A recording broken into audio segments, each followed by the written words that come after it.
representantes o responsables. En este espacio se habla de la propiedad privada, del Estado de Derecho, de la economía de libre mercado.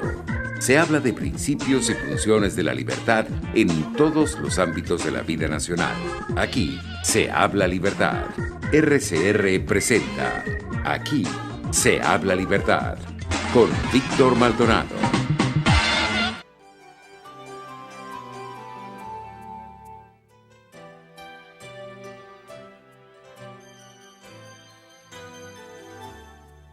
From a distance, the world looks blue and green, and the snow-capped mountains white. From a distance, the ocean meets the stream, and the eagle takes to flight.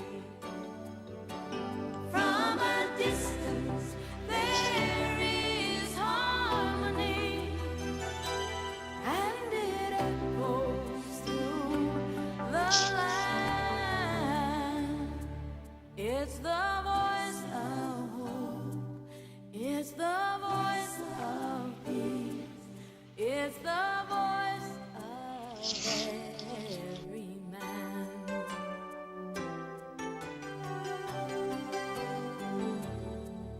From a distance, we all have enough, and no one is in need. And there are no guns, no bombs, and no disease, no hungry mouths to feed. From a distance, we are instruments marching in a common land, playing songs of hope, playing songs of peace. They're the songs of every man. God is watching us. God is watching us. God is watching us from a distance.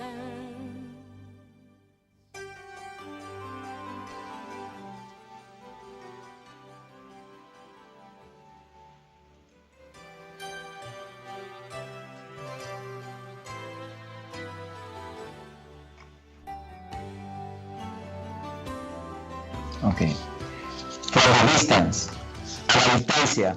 Esta es una canción que ha sido versionada varias veces ya, siendo la más exitosa de las versiones esta de Bette Midler, que estábamos escuchando, que se convirtió en un gran éxito en el año 1990. Esta canción fue escrita en 1985 por la cantautora estadounidense Julie Gold, y interesante la anécdota de Julie Gold porque ella trabajaba en la cadena televisiva de HBO como secretaria y escribía sus canciones en su tiempo libre. Julie Gold dice que ella ha declarado que cree en un Dios inmanente y benéfico, y también cree que las personas tienen derecho a interpretar la canción como quieran, como ocurre con todo el arte. Ella ha declarado que la canción trata sobre la diferencia entre cómo parecen ser las cosas y cómo son realmente.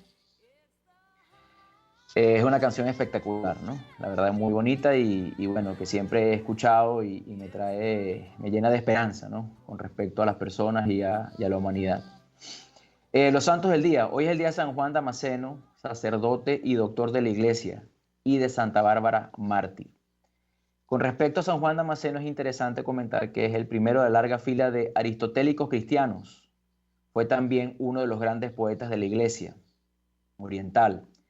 El santo pasó su vida entera bajo el gobierno de un califa mahometano, y este hecho muestra el extraño caso de un padre de la iglesia cristiana protegido de las venganzas de un emperador, cuyas herejías podía atacar impunemente, ya que vivía bajo el gobierno musulmán. Fue uno de los grandes y fuertes defensores del culto de las sagradas imágenes en la amarga época de la controversia iconoclasta. Como escritor teológico y filósofo, no intentó nunca ser original, ya que su trabajo se redujo más bien a compilar y poner en orden los de sus predecesores, lo que sus predecesores habían escrito. Por otro lado, según una antigua tradición, Santa Bárbara era hija de un hombre muy rudo llamado Dioscoro. Como ella no quería creer en los ídolos paganos de su padre, éste lo encerró en un castillo, al cual le había mandado colocar 2 ventanas. Pero la santa mandó a los obreros a que añadieran una tercera ventana para acordarse de las 3 divinas personas que conforman la Santísima Trinidad. Sin embargo, este acto enfureció más a su incrédulo padre, quien permitió que la martirizaran cortándole la cabeza con una espada. De esta manera, Santa Bárbara es representada con una espada, una palma, señal que obtuvo la palma del martirio, y con una corona, porque se ganó el reino de los cielos. La misma tradición señala además que cuando Dioscoro bajaba del monte donde habían matado a su hija, le cayó un rayo y lo mató. Y es por este hecho que muchas personas rezan a la santa para pedir su intersección y verse libre de los rayos de las tormentas. En su sepulcro se obraron muchos milagros. Gracias a todos los que se conectan con nosotros a través de rcr750.com, por las redes sociales @rcr750 en Twitter y por el canal de YouTube RCR750 en vivo. RCR750 se mantiene vigente y en contacto gracias al equipo de Jaime Nestares en la dirección general de la estación, Wilix Arcaya en la gerencia de producción, Catherine Manzano en la producción del programa, José Gregorio González en los controles, Argenis Barreto en la lectura de las noticias, que serán a las 12 del mediodía, y como siempre, saludos a Jackson Vargas y Mariela García y a todo el equipo que hace posible Radio Caracas Radio 750. De hecho, extraño muchísimo ir a la estación, espero hacerlo pronto cuando sea posible y poderlos ver y acompañar y conversar con ustedes. Antes de comenzar el programa, quería, obviamente hacer la introducción. Nuestro querido amigo y, host del programa, Víctor Maldonado, no nos puede acompañar hoy. De todas maneras, estamos sus compañeros de todos los viernes. Quien les habla, Hugo Bravo, en Twitter me pueden conseguir como @hbravoj, y nuestro querido doctor Daniel Laud, que lo podemos conseguir en Twitter con @Daniel Lahoud, Houd, que es economista y doctor en historia, profesor de la Universidad Católica Andrés Bello. Hoy además vamos a contar con un invitado especial, si es que se resuelven los problemas con internet que entiendo que está teniendo, que es el Francisco Febres Cordero Carrillo, @FFebresCC, que es abogado, máster en artes liberales y doctor en historia, rector de la Universidad Monte Ávila, la UMA, y autor del libro Fallas de Borde. Buenos días, ¿está por ahí el profesor Laud? Sí, estoy por aquí. Buenos días a todos, buenos días a los ¿Cómo está, querido buenos días a la doctor? gente del estudio. Buenos días, Hugo, y saludos a nuestro querido amigo Víctor, que debe estar ocupado el día de hoy, pues. Sí, tenía una cita médica que atender, pero seguramente buscó la manera de estarnos escuchando y acompañando como siempre lo hace. Nosotros vamos a hacer nuestro mejor esfuerzo por representarlo a la altura. No sé si el profesor Febres Cordero, doctor, logró conectarse, si está en la línea. Hola, si no, hola Víctor, ¿cómo estás? No, Víctor, no, Hugo. Muchas gracias. Me hace sentir bien. Me hace sentir que entonces la cosa no está yendo mal. Desde su casa, que entiendo que hoy está con problemas médicos, y al profesor Laud. Estoy con problemas de conexión, se me está yendo el internet y escucho muy poco por el teléfono. Ok, no te preocupes, Francisco. Bueno, muchísimas gracias por atender nuestra invitación. Ya quiero introducir lo que va a ser el tema de lo que vamos a conversar en el programa. Quisiera, obviamente, y ya siendo la situación de internet, conversar un poco, siendo ustedes, primero que todo, dos historiadores, conocedores de la historia venezolana y mundial. Adicionalmente, esos hacen vida en la universidad, son profesores tanto de la Universidad Católica Andrés Bello como de la Universidad Monte Ávila, y han vivido en primera fila, digamos, todo este desafío que ha representado la educación a distancia, y que en el caso venezolano ha sido un desafío aún mayor, dada la situación, la irregularidad que tenemos con el servicio de Internet. Bueno, lo estamos viviendo en este instante con nuestro querido rector Febres Cordero. Entonces, para introducir el tema, quería escuchar de parte del rector, de Francisco, ¿Cómo ha sido esta situación? Obviamente todo se dirigía hacia, digamos, clases y conexiones más virtuales. La tecnología nos estaba llevando a esto, pero aparentemente a raíz de la pandemia los tiempos se aceleraron. Entonces, obviamente hemos tenido que adaptarnos quizás un poco más rápido de lo que se pensaba, y no solamente adaptarnos a eso, sino que pareciera que mucha de esta tecnología que vino para quedarse. O sea, no va a ser tan sencillo salir de esta situación en la que nos conseguimos hoy, ¿no? Entonces quería un poquito entender cómo la universidad, obviamente me imagino que hablará más de la Universidad Monte Ávila, que es la que mejor conoce, ha encarado esta situación, qué retos ha tenido y cómo está viendo esta situación a futuro. Gracias, Hugo, por la invitación y por los planteamientos iniciales que en gran parte creo que ya lo dijeron todo. Porque creo que, y efectivamente te voy a hablar desde mi experiencia personal, desde la Universidad Monte Ávila, y también como asesor de otras instituciones educativas, y la experiencia compartida que pueda tener en compartir con algunos profesores y rectores de otras universidades. Tú adjetivaste la situación muy bien, es un desafío para todos. Es verdad, desde hace tiempo se venía pensando, planificando la transición de la educación 100% presencial hacia una educación digital. En el caso nuestro habíamos ensayado con algunas clases y con algunas actividades de extensión a través de diplomados, etcétera, ¿no?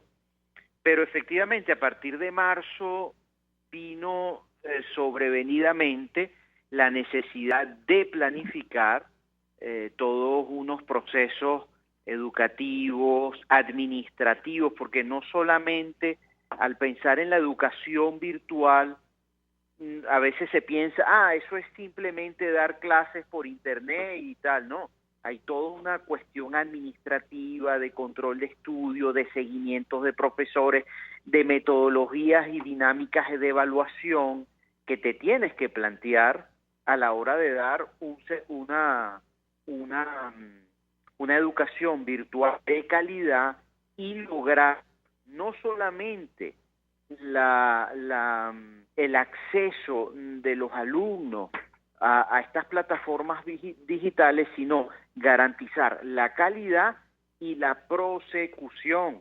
de los alumnos en estos regímenes, cosa que no es fácil. Es verdad que las plataformas digitales nos han ayudado y también el compromiso de los profesores y metodologías que llegaron para quedarse, y que sería absurdo no utilizarlas porque son herramientas fabulosas. Pero creo que el trabajo va más allá del uso de una tecnología. El trabajo va en torno a la conceptualización, redefinición de lo que es educar virtualmente o educar híbridamente, como se está diciendo ahora, o palabras que han salido durante la cuarentena, presencialidad remota, asincrónicamente, sincrónicamente. ¿Qué significa eso? Porque todo eso lo hemos aprendido de manera sobrevenida. Y conversaba contigo en estos días sobre estos mismos temas, que yo de marzo acá pues podemos hacer una evaluación puntual de las cosas, y creo que han sido buenas, y creo que han demostrado la capacidad de cambio, la capacidad de adaptación, la capacidad de trabajo de las personas. Pero habrá que hacer una evaluación de mediano y largo plazo, que tendremos que contar con el correr del tiempo para ver los resultados de las competencias, de los conocimientos, del acceso, de la empleabilidad de los alumnos que están estudiando en estas metodologías.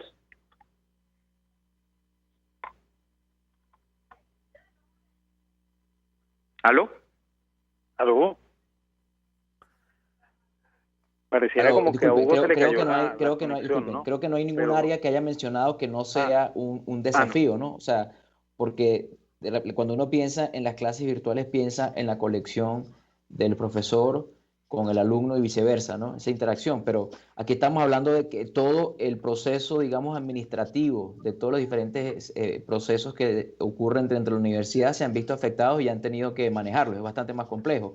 Ahora, quería escuchar un poco de parte del profesor Laud. ¿Cuál ha sido su experiencia y qué cosas han sido buenas y cuáles no han sido tan buenas? Porque obviamente hay cosas positivas en todo esto, como bien mencionaba Francisco, ¿no? bueno, sí, yo he tenido bastante experiencia con esto, porque incluso antes de que cayéramos en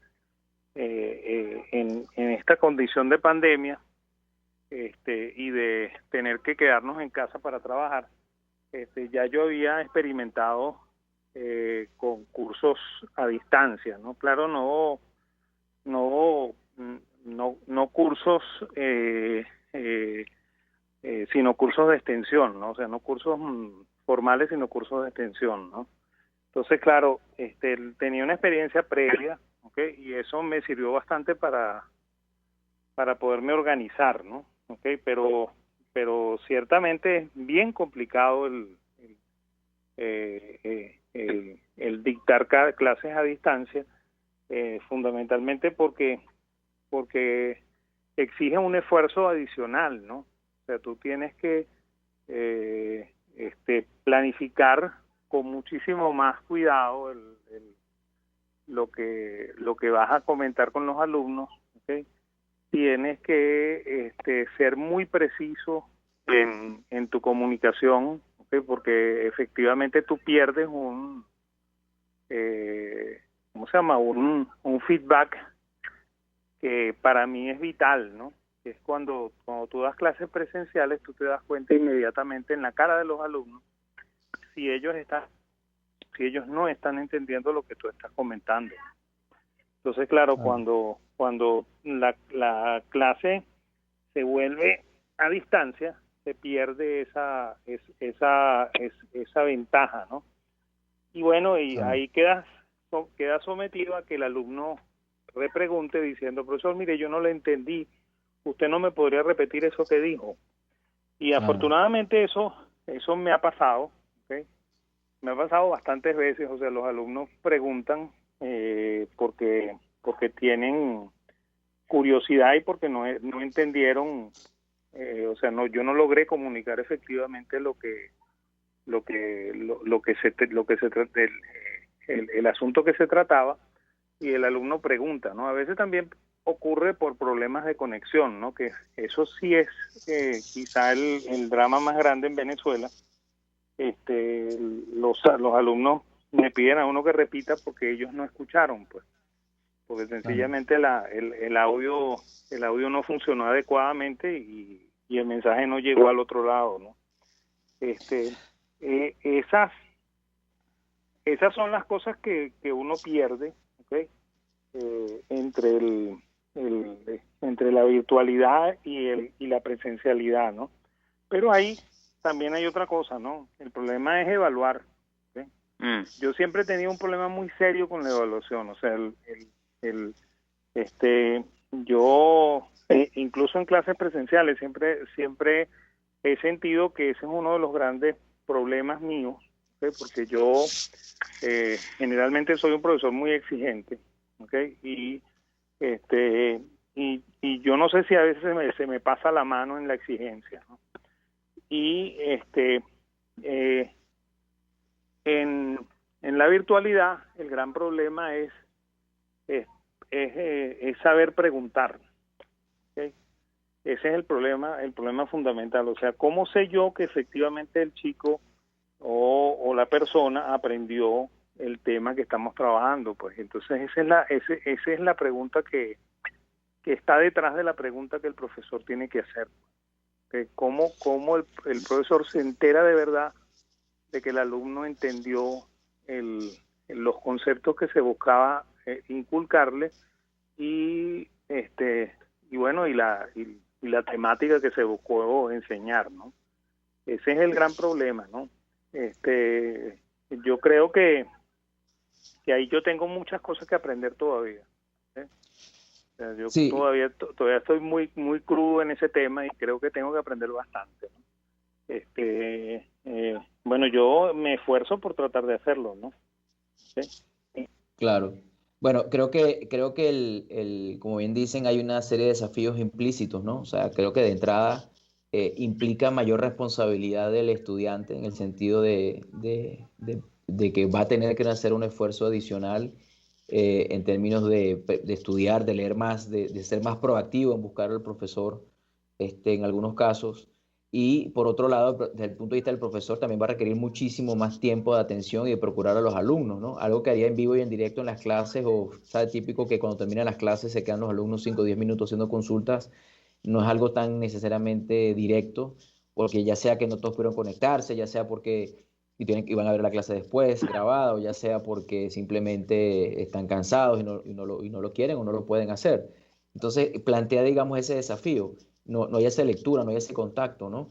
Yo creo que desde el punto de vista también de los estudiantes, yo también he tenido la experiencia de ver clases en manera virtual ya de tiempo atrás, y una de las cosas que me parecen que eran más difíciles era ese sentido de comunidad, ¿no? De que estamos todos en lo mismo, terminas la clase, hablas con un compañero, te das cuenta si tú eres el único que no entendió, si tú sí entendiste bien, si lo que entendiste era lo que quisieron explicar, y ese intercambio, ¿no?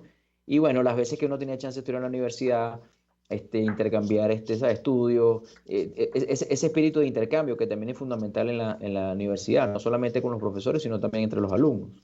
Y se pierde, ¿no? Ahora, ¿qué cosas se ganan? En una situación como la venezolana, donde es muy difícil desplazarse, donde desplazarse a veces puede significar que no puedes trabajar, o puede significar un costo que no eres capaz de asumir, o horas de viaje, ¿no? Para llegar a la universidad, pararse de madrugada. También libera un poco de esa presión, en el sentido de que, bueno, ya no tengo que, voy a inventar, bajar de San Antonio de los Altos y gastarme 2 horas para llegar a la Universidad Monte Ávila, por ejemplo, sino que ya me conecto y estoy más descansado y puedo encarar las clases con mayor tranquilidad. Claro, eso presupone que Internet no es un problema y que funciona bien, ¿no? Que por cierto me he dado cuenta, porque he tenido la oportunidad de intercambiar también en reuniones con personas de otros países que también tienen problemas afuera. Claro, aquí uno sabe que por la situación de desgaste, digamos, en general que estamos viviendo en el país, de precios que por mucho tiempo fueron irrisorios y no permitían la inversión en tecnología, no nos sorprende que el servicio sea mucho más intermitente, ¿no? Pero sí ha sido un gran desafío para todos los sistemas poder lidiar, digamos, con esto, ¿no? Ahora, nosotros ya estamos por hacer el primer corte antes de entrar a lo que seguirá la siguiente parte del programa. Yo quisiera dejar bueno, obviamente si tuvieran algún comentario adicional de este punto en particular que hemos conversado hasta ahorita, elaborarlo un poco más, pero ahorita quisiera aprovechar que ustedes son historiadores y que leyendo la historia, digamos, entienden que hay tiempos, ¿no? Que en la historia que van ido acelerando, y que hoy no es que se aceleraron, es que van volando, ¿no? ¿Y qué implica eso? ¿Qué desafíos implica eso para la universidad en términos del conocimiento que desarrollan, que tienen que desarrollar? Y qué implica eso también en las habilidades, ¿no? Que tienen que desarrollar los estudiantes. Bueno, y obviamente los profesores, porque como bien dice el profesor Laud, aquí absolutamente todo el mundo está aprendiendo y tiene que aprender. Entonces, quería dejar planteadas hacer esos planteamientos para la segunda parte del programa, y diría que ahorita pues vamos al corte comercial, si les parece. Aquí se debaten temas de interés nacional e internacional. Aquí se habla libertad con Víctor Maldonado. Solo por RCR.tv, la radio que se ve. Sintonícenos a través de Periscope, @RCR750, la radio que se ve. Amigos, nace un nuevo concepto de farmacia en Venezuela. Farmacia CVS y más. todo lo demás. En Farmacias CVS, en español CVS, lo consigues todo en un solo lugar. Salud, belleza, hogar y comida. Un nuevo concepto en todo para un nuevo concepto de vida. Farmacias CVS y más está en el CCCT nivel C1, frente a Beco y al lado del Banco Mercantil. En Instagram, FarmaCVS, Farmacias CVS y más. Todo lo demás. Y ahora quiero hablarte de Comercializadora Prada. Y ya de solo nombrarlo se me hace agua la boca, porque Comercializadora Prada son los más frescos quesos y embutidos que te llevan a tu casa. Todos los quesos, todos los embutidos. Y como cuentan con proveedores exclusivos, te resulta mucho más económico. Llámalos ya. 0424-134-6035 en Instagram wprada.ve. Comercializadora Prada, todo en quesos y embutidos con la mejor relación precio-sabor. En Global Therapy seguimos comprometidos con tu rehabilitación física, te ayudamos a recuperarte de tu posoperatorio y en el alivio del dolor. Búscanos en el Centro Comercial Multiplaza Paraíso Nivel Empresarial 2 a través de Twitter e Instagram o llámanos al 0412-256-1104. Y no olvides lavarte las manos con agua y jabón y cumplir con el distanciamiento social. Global Therapy y despídete del dolor. Hola, les saluda Mónica Pupo y los invito a acompañarnos a Diafragma 5.6 Radio, la fotografía que tú escuchas, el único programa de radio dedicado para la fotografía y los fotógrafos.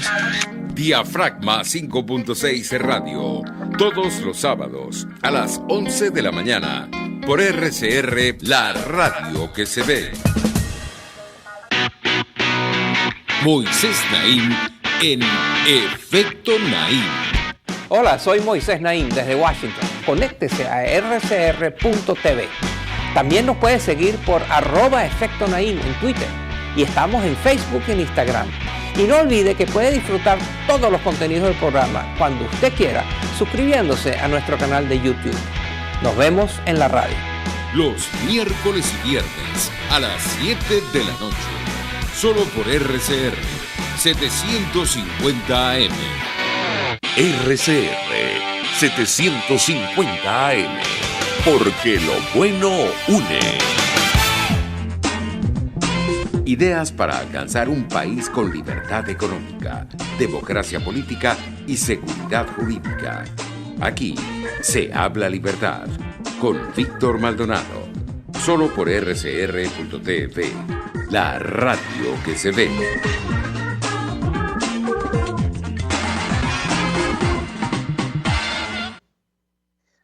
Continuamos aquí se habla libertad, hoy 4 de diciembre del año 2020, con nuestros invitados, bueno, mi compañero, el doctor profesor Daniel Laud, y nuestro invitado, el rector de la Universidad de Monte Ávila, el doctor Francisco Febres Cordero Carrillo. Tiene varios apellidos el doctor Febres Cordero. Antes de ir al corte, dos, exacto, uno compuesto. Antes de ir al corte, había planteado...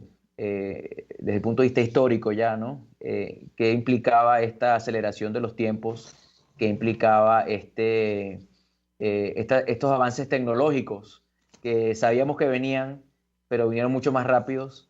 Y en todo este contexto, los desafíos que se plantean a futuro, no solamente para la humanidad, en términos ya de cosas como la inteligencia artificial, como ahora todo va a ser virtual, en términos de competencias para la universidad, en términos de investigación. O sea, ¿cómo entendemos eso desde el punto de vista histórico y desde el punto de vista educativo? Obviamente son preguntas y son dilemas que me imagino que se están planteando y están tratando de dirimir. Quería saber la opinión del rector. ¿Me escuchas? Perfectamente. Bueno, yo creo que desde el presente es muy difícil decir si esto es un cambio histórico o no, porque estaríamos haciendo una historia prospectiva hacia adelante, y la historia siempre es hacia el pasado. Lo que sí podemos es darnos cuenta de que realmente está habiendo un cambio. Sería absurdo decir que no. Y además que es un cambio que no se dio con la pandemia del coronavirus. La pandemia del coronavirus quizás ha servido para catalizar o mostrar de una manera más elocuente una serie de cambios estructurales que se pudieran, que se pudieran estar viendo desde hace unos 10, 15, 20 años y que poco a poco se van acentuando cada vez más. Yo sí pudiera tener la conciencia de que estamos en un cambio epocal, pero ¿cómo es ese cambio epocal? ¿Hacia dónde va a dirigir ese cambio epocal? ¿Cuánto va a durar este periodo de transición? Creo que incluso es un cambio desde que se pudiera ver desde la historia cultural, desde la historia tecnológica, desde la historia política, para verlo desde una visión de conjunto. Anoche, yo estaba cenando con unos primos y uno me decía, bueno, pero es que esto es prácticamente una comparación con lo que se vivió con la invención de la imprenta. Bueno, sí, lo que pasa es que la invención de la imprenta está enmarcada dentro de un cambio cultural del final de la Edad Media, el Renacimiento. Es decir, no sé si me he explicado, pero la cuestión es decir, ¿estamos viviendo un cambio epocal? Sí. La educación a distancia implica un cambio histórico. La educación a distancia es un elemento más del cambio histórico. Ahorita en mi intervención pasada, y te la vuelvo a insistir, es decir, una cosa es ver y conceptualizar qué es la educación virtual como un todo, educación que implica pedagogía, que implica didáctica, que implica evaluación, que implica el manejo de toda la administración académica. Y otra cosa es las computadoras o lo virtual como herramientas de trabajo. Es decir, y creo que no hay que confundirlo. Ahorita el profesor Laú decía el problema de Internet, que es lo más trágico que se está viviendo. Sí, es un problema muy trágico que se está viviendo. Pero mientras él hablaba, yo pensaba algo interesante. Él estaba comentando ahí su relación con los alumnos. Es que en la educación interviene el lenguaje. Un lenguaje interviene el lenguaje y es una manera de comunicar un mensaje. Entonces, claro, para que el lenguaje, para que la comunicación sea bien transmitida, necesita un buen medio. Y para que esa comunicación llegue a nutrir a las personas que se comunican, debe haber una capacidad de entendimiento del que comunica como el que es comunicado. Y eso debe haber un buen medio. Nosotros aquí en Venezuela tenemos un pésimo medio, que creo que somos todos claros en ese sentido. Habrá que mejorar el medio, habrá que invertir en tecnología, habrá que invertir en conectividad. Es importantísimo para sentar unas bases y unas plataformas materiales para lograr una buena educación virtual, pero sin olvidarnos de que tenemos que ir a pensar, diseñar, aprender. Me gusta mucho eso de lo que dijo Daniel Laud. Él está aprendiendo. Bueno, todos hemos estado aprendiendo a trabajar de esta manera. Tenemos que aprender didáctica de la educación virtual, tenemos que aprender cómo hacer evaluación desde la virtualidad, tenemos que aprender a utilizar quizás unos recursos que antes no teníamos. Te voy a decir, yo este año tengo 2 profesoras que están trabajando, una en Barcelona y otra en Valencia, y me están dando clases a muchachos. Es un recurso excelente, son 2 profesoras excelentes que me están dando ese recurso. Es decir, hay muchas cosas que se ganan. Habrá posibilidades. Hay muchas posibilidades que tú ganas para mejorar. Pero, no quiero terminar mi intervención sin decir esto, de que el hombre se realiza antropológicamente en lo relacional. desde la relación con el otro, y desde ese otro hace vínculos solidarios y hace sociedad. Y la educación se realiza también en lo relacional, porque el profesor, el alumno, establecen unos vínculos de intergeneracionales, que enriquecen el proceso. Eso de dar clases, utilizándolo, quizás le ha pasado al profesor Daniel, eso de dar clases con las pantallas apagadas, en donde yo no veo a quién le estoy dando clase, claro, sino al ícono, al avatar, al dibujito que puso, empobrece el acto educativo, porque no se establecen relaciones interpersonales, no se establecen relaciones intergeneracionales a través del medio virtual que se está. Por eso es que yo digo que hay que ver, yo pienso que vamos a lo digital, lógicamente, pero lo digital como herramienta que no debe sustituir a la persona en su integralidad. No, excelente, completamente de acuerdo con lo que está planteando. Ahora, yo quisiera escuchar los comentarios del profesor Laúd, pero quisiera agregarle para que nos comentara, ya pensando en su beta, no su beta, él es economista, como economista, claramente la pandemia, porque quien está generando, digamos, todos estos cambios es la situación de no poder estar todos juntos y cercanos como normalmente fue por la situación de la pandemia y por evitar el hecho de podernos contagiar. Desde el punto de vista de la economía, en las primeras de cambio, hubo muchas economías que sufrieron muchísimo, unas más que otras, unas donde el Estado tuvo una reacción a invadir y a prohibir cosas, y otra donde el Estado fue subsidiario, dejando a las empresas hacer lo que tenían que hacer, y solidario con aquellos que tenían que ser solidarios, ¿no?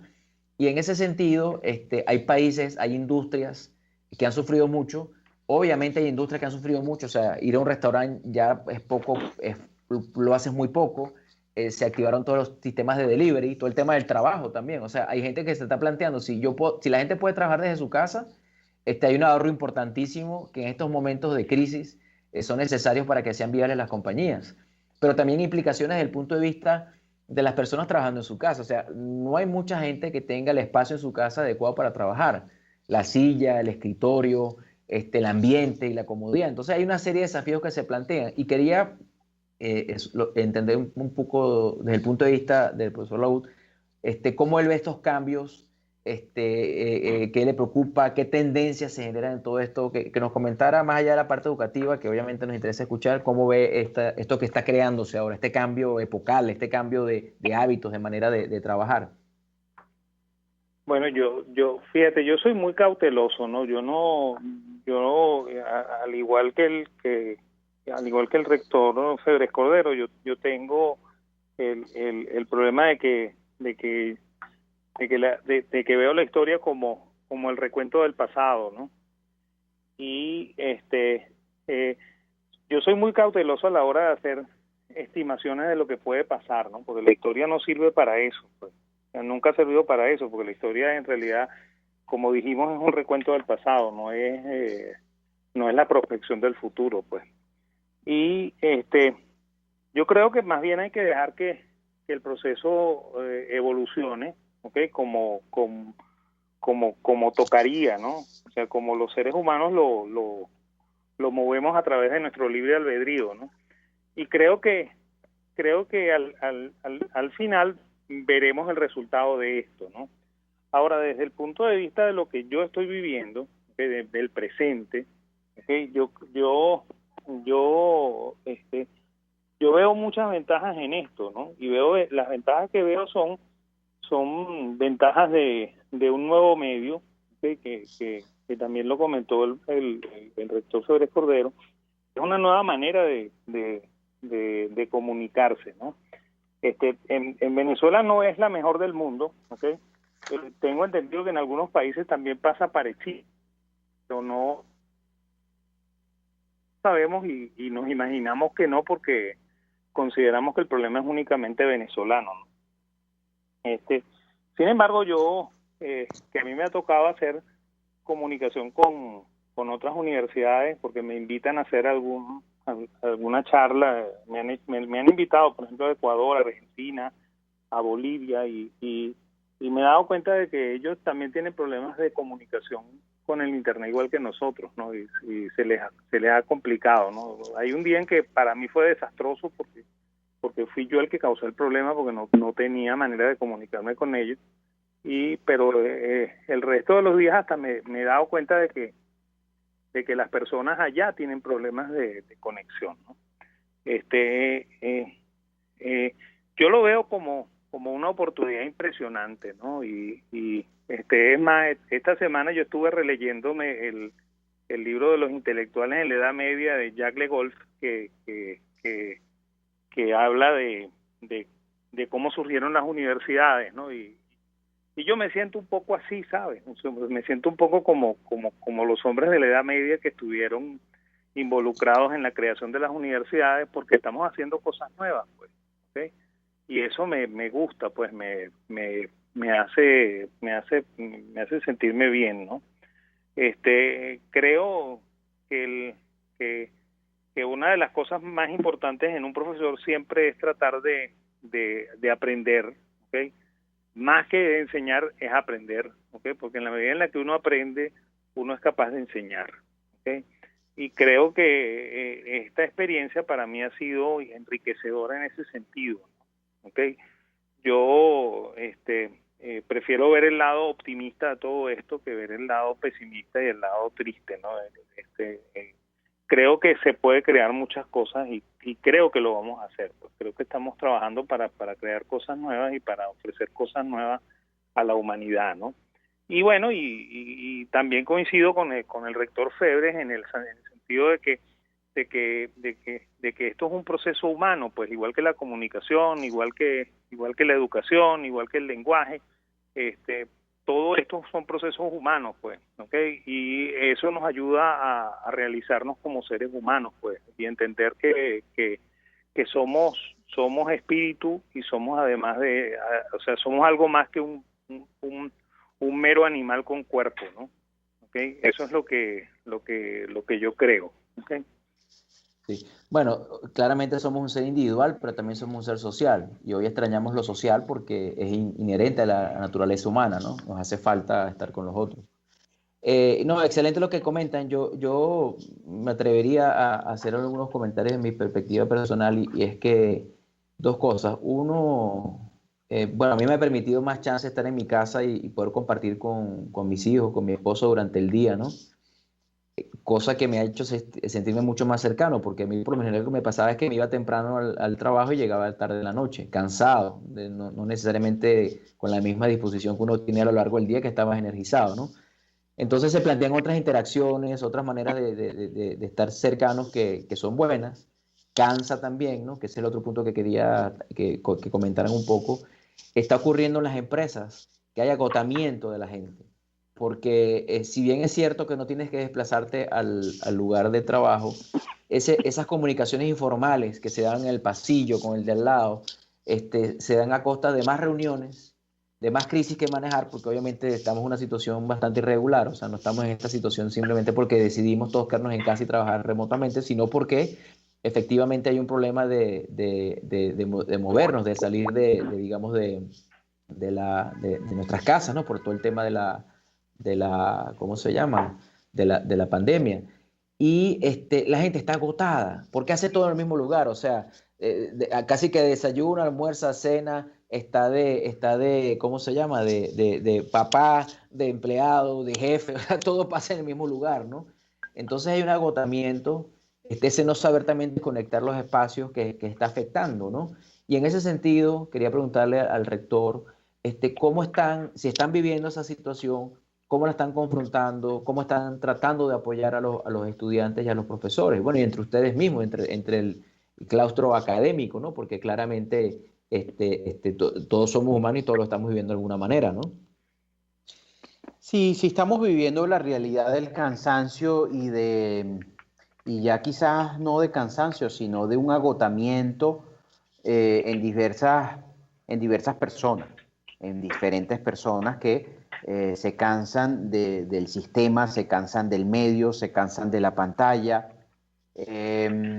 No solamente te puedo reseñar problemas de cansancio y de agotamiento, te puedo reseñar problemas reportados de vista, de gente que ha tenido que acudir al oculista porque la pantalla les ha dañado la vista, y también, quizás cara más de la gente joven, problemas de cambios de hábitos de sueño.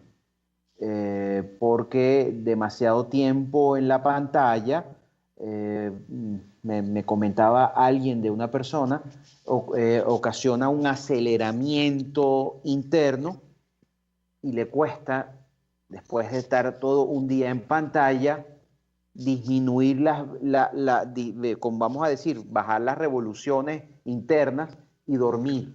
Claro. Y entonces no es solamente, porque no es solamente el trabajo de aquí, que puede haber en las plataformas educativas, sino que es que entonces ahora tienes el teléfono y entonces tienes voy a descansar viendo Netflix y me explico. Hay toda una estimulación a través de las pantallas que causan problemas, vamos a no a dramatizar, porque no son problemas patológicos, pero sí ocasionan problemas menores de adaptación, etcétera, ¿no? ¿Cómo estamos trabajando eso? Bueno, como te decía, nosotros todo esto hemos tenido que, por ejemplo, la vicerrectora administrativa, académica, por decirte algo, ha tenido que ser muy estricta en sus horarios, porque ella tiene que también tener atención a su familia, y entonces ella no atiende llamadas de trabajo y no programa Zoom después de las 6 de la tarde. Es decir, hay que empezar a utilizar también virtuosamente con contenido de planificación diaria, de agenda. ¿Cuánto voy a usar eso? Mira, una de las cosas interesantes que nos planteamos a la hora de diseñar este semestre era si íbamos a utilizar horarios de clase o íbamos a dejar las plataformas libres para que los profesores y los alumnos decidieran cuándo conectarse.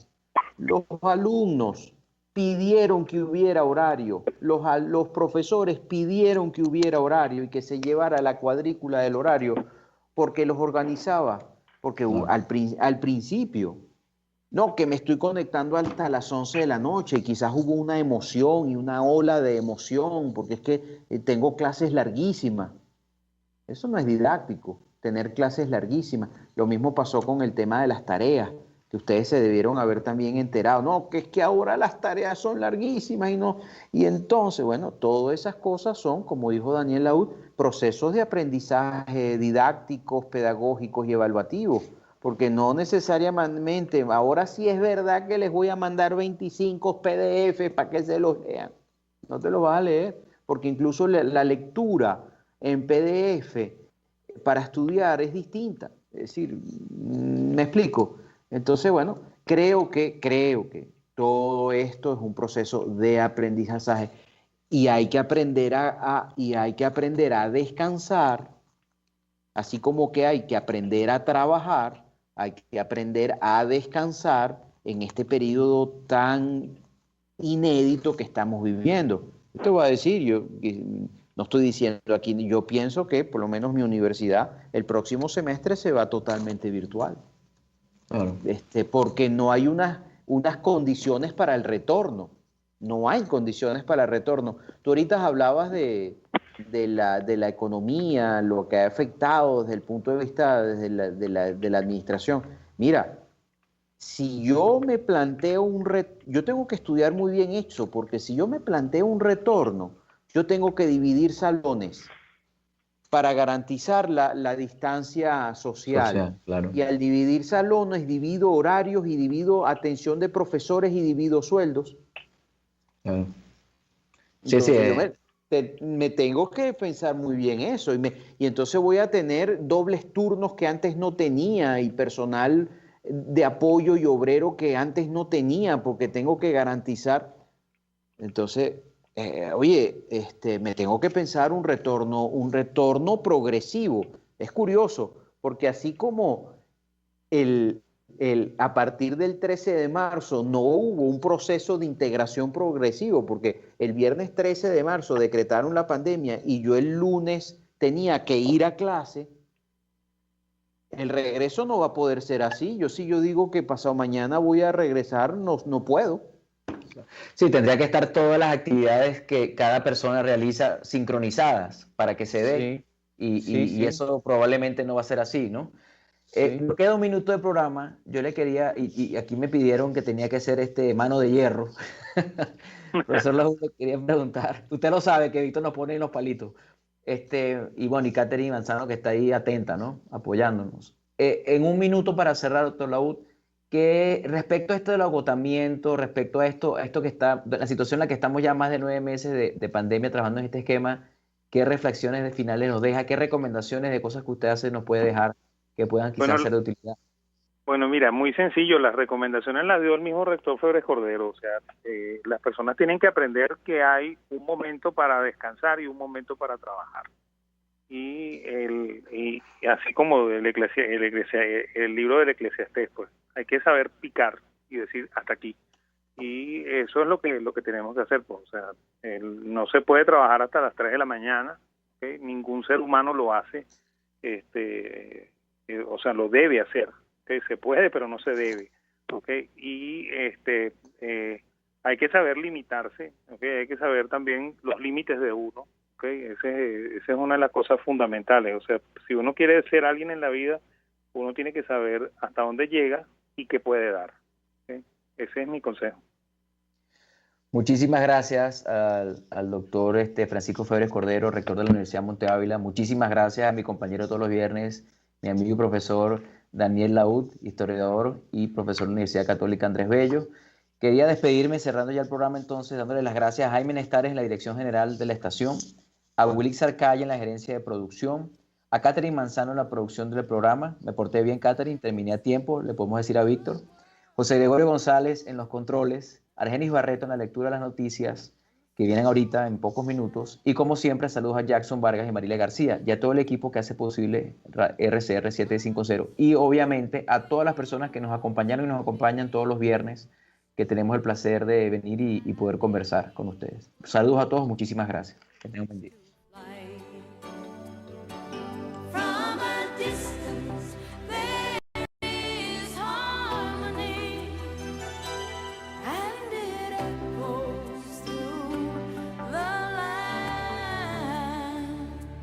It's the voice of hope. It's the voice of peace. It's the voice of every man. RCR presentó Aquí se habla libertad con Víctor Maldonado. Solo por rcr.tv, en Twitter y Periscope. @RCR750, la radio que se ve.